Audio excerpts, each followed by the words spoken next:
Yun guys, guys. Nasaan tayo sa rooftop? Nailang-ilang ba? Dilang-ilang ito.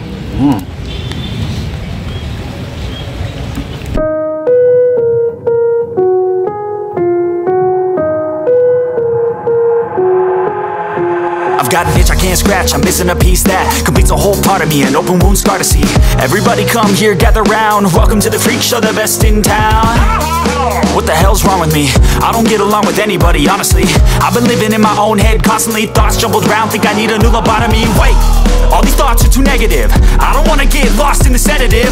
Gotta show them what I got, I'm competitive. You know I'm about to go off, I won't let them win, I'll take a stab. I wanna chase the bag, I wanna weigh, I can change all the things I lack. I gotta face the facts, I got a taste in that. Got me obsessed with the rest, I got an itch to scratch. Slowly now, I'll give up everything. A daunting loss. If I could see my dreams, I'll make things right. 'Cause I'll do anything to make what I want a reality. Don't let go. Don't let go. I'll make things right. 'Cause I'll do anything to make what I want a reality. I just wanna find a way out, sick of the venom in my brain. Running from the past, wanna escape my pain. I just wanna be a better person, I deserve this. I just wanna break these chains. Always asking for greatness, true to myself, I never. Dito yung bogo na request mo.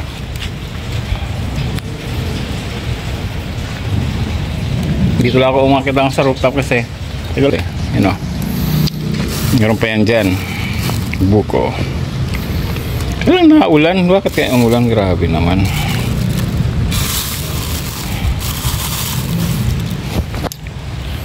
Buko. Sarap sana, maganda dapat dito guys. Dito sa rooftop.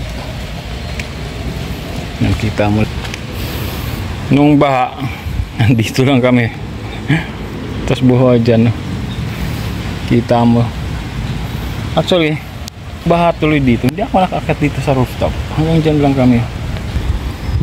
Dyan lang kami dyan. Ganito dito.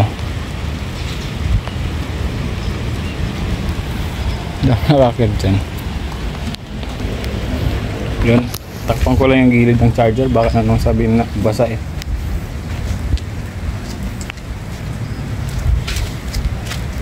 Meron din pala sila dito. May baba pala dyan. Kapitbahay. Pataasan dito guys ng ano. Pataasan ng bahay. Ano, pataas dito sa ulit.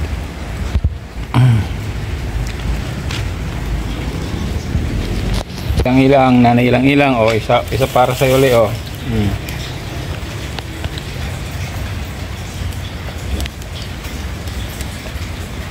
Buko juice. Umakyat lang ako sa rooftop kasi tagal ko nang hindi nakakarating dito, kaya lang umulan naman siya. Talaga yan.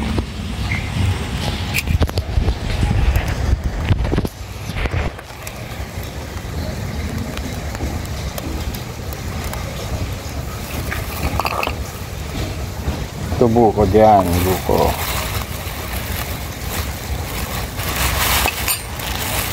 Nagdala ako ng ano.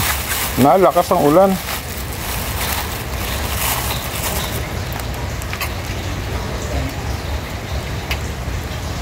Yan o.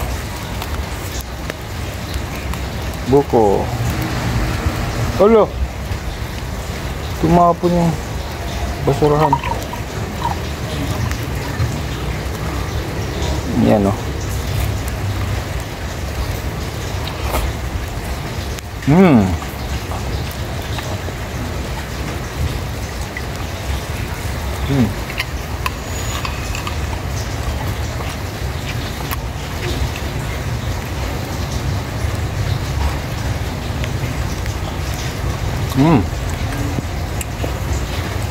Galing lang tayo tumakbo.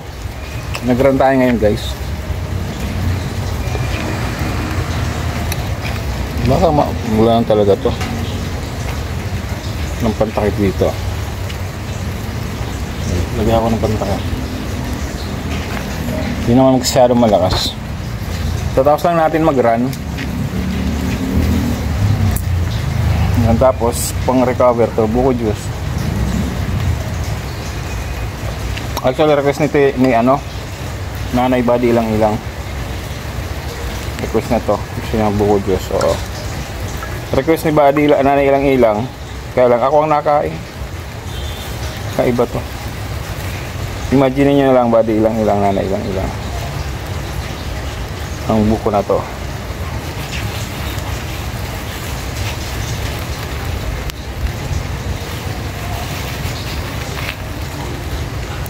Yun oh.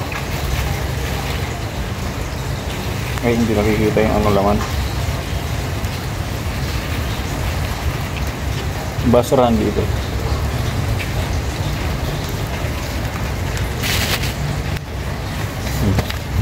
Basurahan dyan. Ito. Yun o, buko.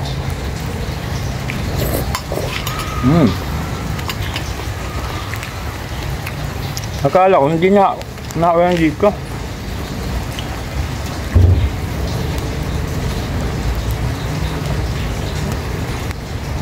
Sabi ko naman, masarap sana mag-vlog doon sa taas kasi ano, siyempre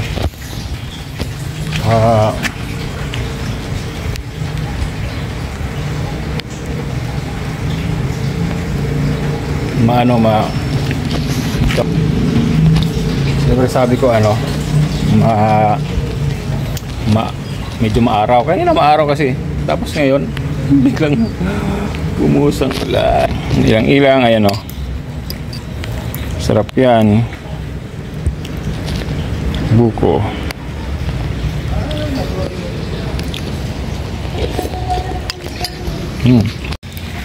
Nga ano, nalagyan ng tubig.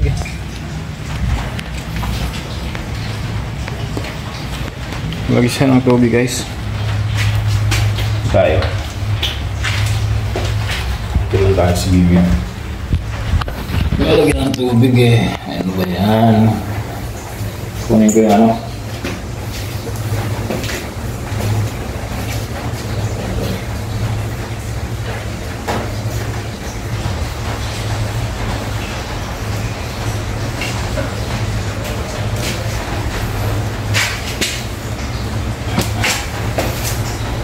Fail ang ating ano, fail yung ating content. Lagyan sa light pa. Kapag kung ano password ko guys na to.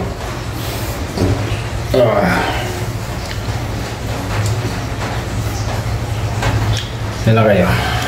Yan nga, tuloy tayo guys. Kahit against the light, takpan na lang natin ito. Recover ito eh.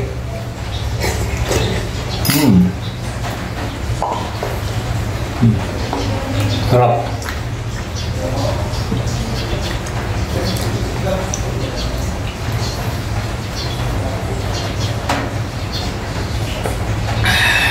Refreshing. Sarap. Sayang na ulan. Muna tayo nakapag content ng maayos sa labas.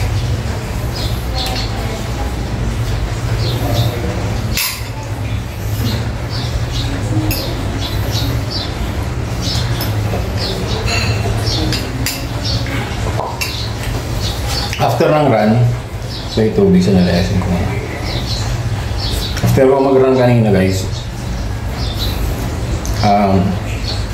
kumain lang ako kanina mga alas 3, ganun, alas 4. Alas 3, 3, 4, 5, 6.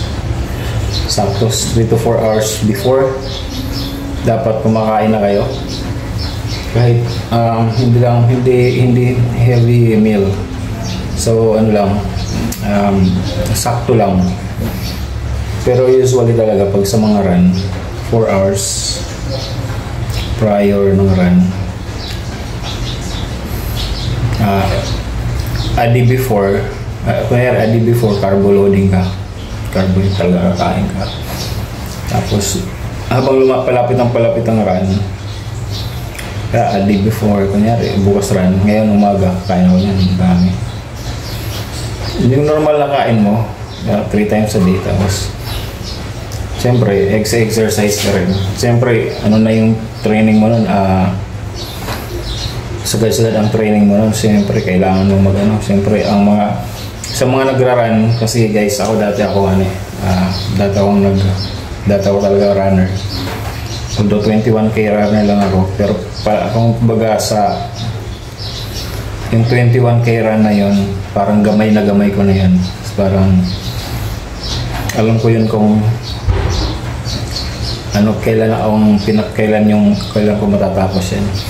Hindi man tayo nagcha-champion sa mga ganun dati. Pero siyempre, minsan dati sa mga Milo Marathon, Rexona Marathon, yung mga big run sa Manila, yung nakaka-place natin mga sa 10,000 runner, 10,000 yan, 10,000. Nasa tayo, sa mga 300 ganon, di ba? Not bad, kasi 10,000 na runner. 10,000 na 21k run lang yun, sa mga 21k na tumatakbo. Kasi marami talaga rin sa Manila. Ang 21k wave by wave. Yan. Kung kunyari, sa 10,000, unang wave, mga 5 waves yan. Pagputok ng gunshot, takbo ng wave. Tapos after ilang minutes, takbo pangalawang wave hanggang matapos. So yun, 2, 4, 6, 8, 10, di ba? Mga 5 waves yun. Pero depende, minsan sobrang dami talaga. Ganun ginagawa namin dati.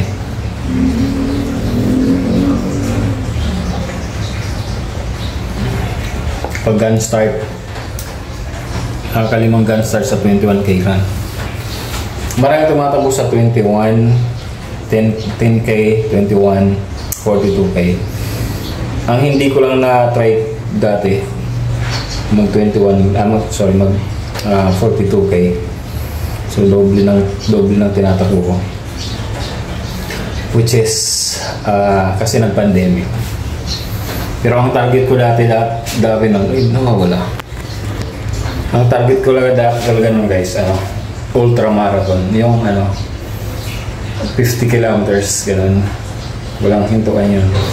Ang mga nagmamarathon sa ultra marathon, hindi yun guys, hindi yan yung sa nakikita ko lang depende sa mga international, pero yung mabagal lang talaga, bagal. May pacing siya, pero talaga matatapos at hindi humihinto yun. Depende sa'yo kung hihinto ka o hindi. Pero sa akin, pag tumatakbo talaga hindi ako nahinto. Mahinto kami kung wala kang tubig, kasi bawat run may mga wala. May mga parang hydration station, kasi sa Manila, kasi di ko alam dito sa Bicol, di ko pa nakita di pa ako nagsubok mag-run dito sa Manila. Kasi every 2 kilometers 3 to 5 ganun, parang may hydration station. Mga Pocari Sweat, ganun, Gatorade, tapos may mga banana, saging sa mga runners, ganun. Meron yan. Meron ganun. Nakakamiss, ganun. Natigil lang kami mag-run dahil sa pandemic.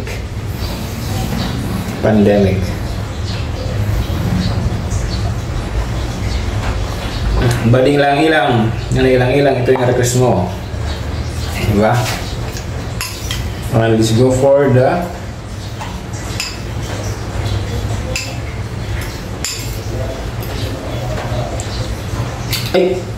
sayang. Let's go for the buko.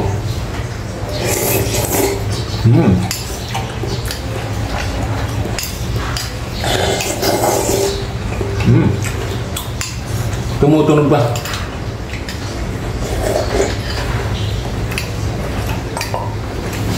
Pasensya na guys, sarap. Sarap.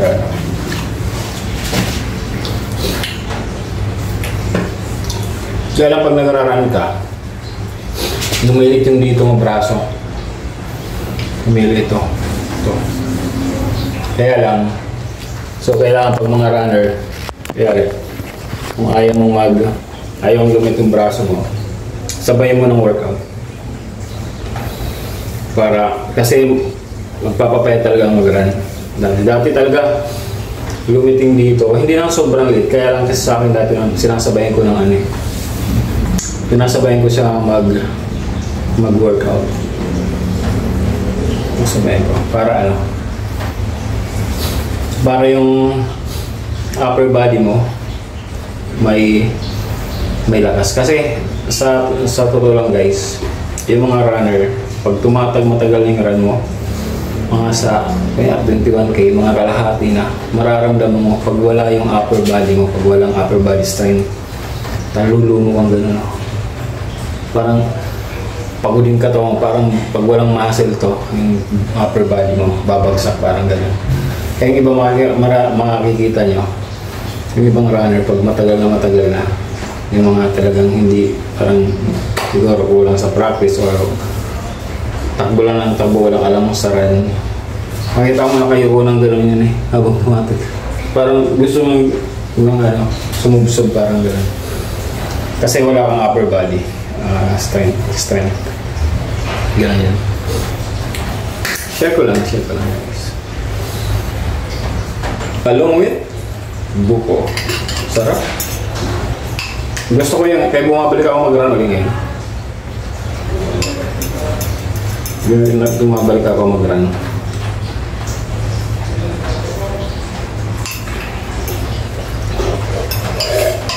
At number 2, isa pa pala, number 2. Isa pa pala, sa run, itatakbo ka.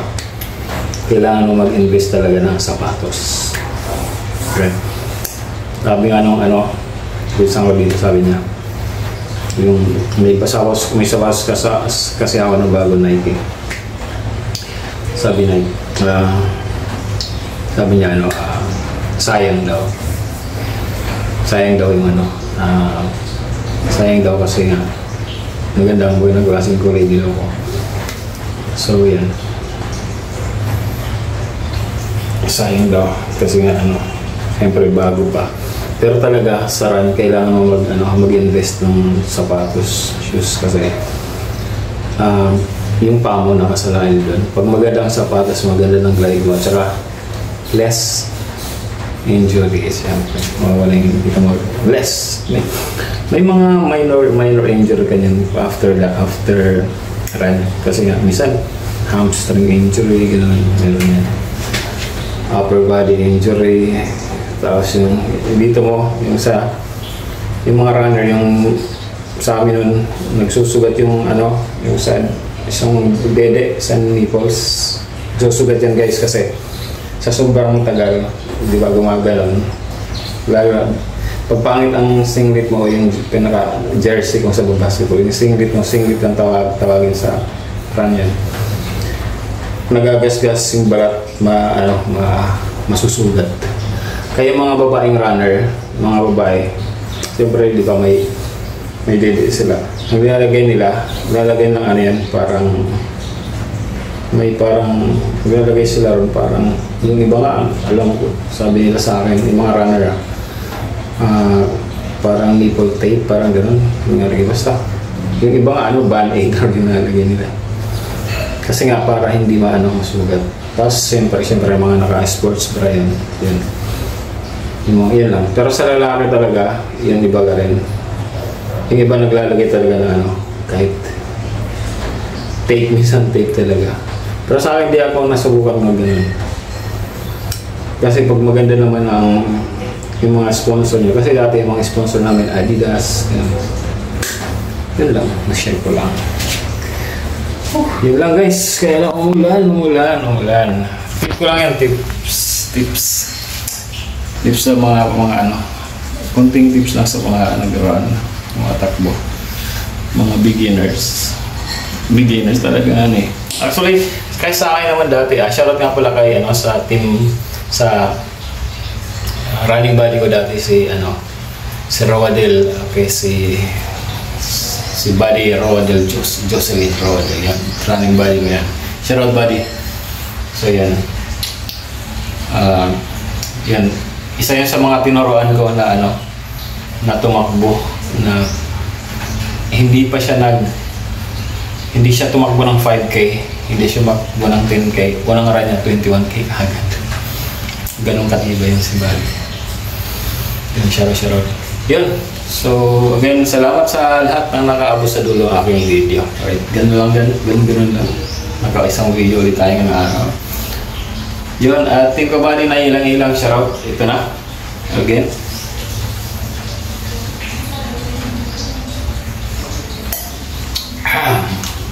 Again, my name is Sniper Dudes.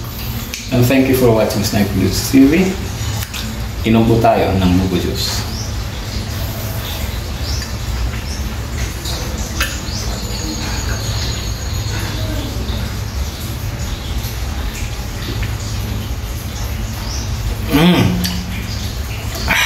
Out.